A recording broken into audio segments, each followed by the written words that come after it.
Hey there, this is just a really quick tutorial on how to add page numbers and your last name to the top of every page in an essay or a paper. Anytime you're writing in MLA format, if you have multiple pages, you need to make sure your last name is on every page in the top right-hand corner along with the page numbers. This is kind of a quick way to add those. To do that, you'll want to make sure you're in Microsoft Word. I don't have anything on my page right now, so you don't see a paper yet, but I am just going to go ahead and use this blank page to show you how to add those page numbers and your last name. So the first thing you need to do is go up to Insert. Once Insert comes up, go all the way over here to Page Number, select top of the page, and then I'm going to select this one right here, plain number 3, because it aligns it to the right-hand side of the page for us. When you're using MLA format, you need to have the page number and your last name on the right-hand side of the page.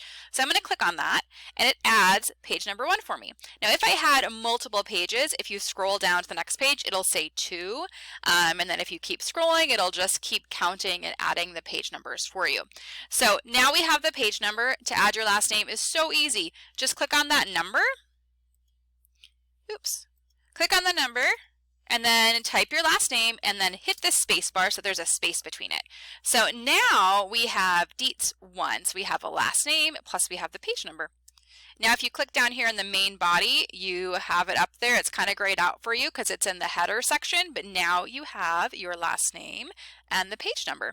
Now like I said, if we had multiple pages, it would scroll down and it would add Dietz 2 to the second page and then Dietz 3 to the third page. So if you go ahead and you set your paper up like this right away, it should continue to add the page number and the last name as you type.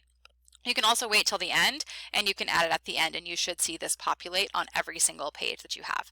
Okay, thank you so much for watching. Again, to do that, super easy, click on Insert, go to Page Number, choose top of the page, go to the one that aligns it to the right, then you have the page number, click on it, go ahead and type your last name, click the space bar, and there you have your last name and the page number.